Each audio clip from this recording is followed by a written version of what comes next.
Hello hi जोहार समस्त को। आज आम बनामा पणस तरकारी जेनटा कि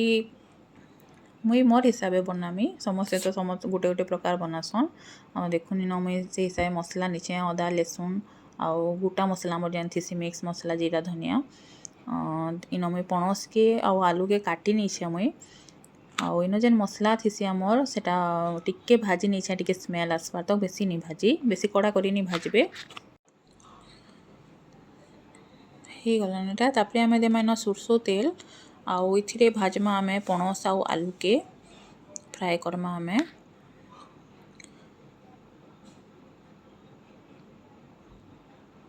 देखुन एटा फ्राए करमा जेनता फ्राए करसु आमे एंता फ्राए करमा तरकारी करबार आगरू आउ इन मुई जेन मसला सब प्रिपेयर करथिली सेटा इन मिक्सी करदेमा मिर्चा आपनकर हिसाब से नेबे आपन जेते राखे पारसन तापरे इन प्रेसर रे मुई देली तेल सरसो आउ तेजपत्ता जेन खड़ा मसला हमर थीसी सबू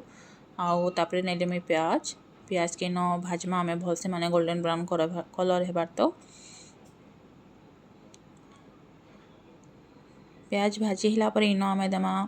मसला बटा मसला एटा टिके भाजी ही गला परे तापरे इन देमा हल्दी पाउडर मिर्चा पाउडर आटे भल भाबे मिसे देमा आमे जेहेतु गोटा कंचा मसला नहीं है तो इन आमे मसला के टिके भल भाबे कसमा तापरे इन आमे टमाटो जेनटा कि मुई धनिया पत्ता टिके देकरी एटाके प्यूरी करनी छे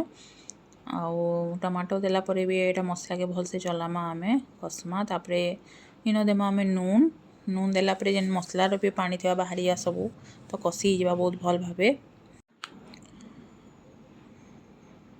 लो आँच रे ही मसला के आमे कसमा नाले तली लाई जावा सबू एंता मझे मझे चलाउथिबे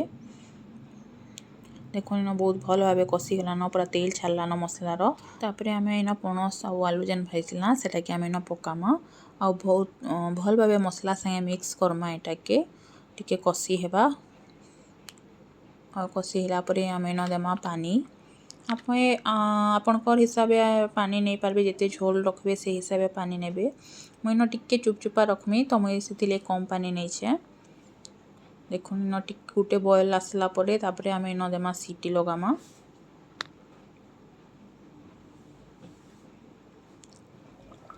देखुन इन बॉयल आसीगला न गोटे तापरे आमे इन दे देमा सीटी जेहेतु भजा हिसे तो इन गोटे कि दुईटा सीटी रे ही जीवा एटा तो सीटी देला परे पूरा पारे के प्रेशर ता नहीं खुलबे एंता छाड़ी देबे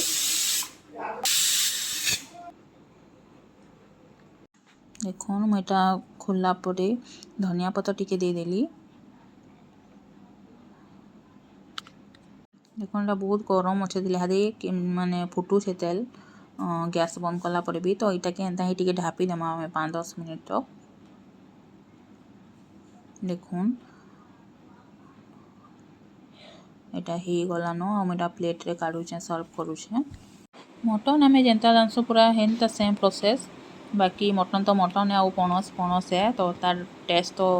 टिके डिफरेंट लाबा बाकी बहुत ही टेस्ट लागसी आपन एंता ही थोड़े बने करी देखुन ट्राई करूँ आउ आपन टा भात संगे रोटी संगे दुईटा संगे खाई पारबे थैंक यू केंता लागला जे जणाबे।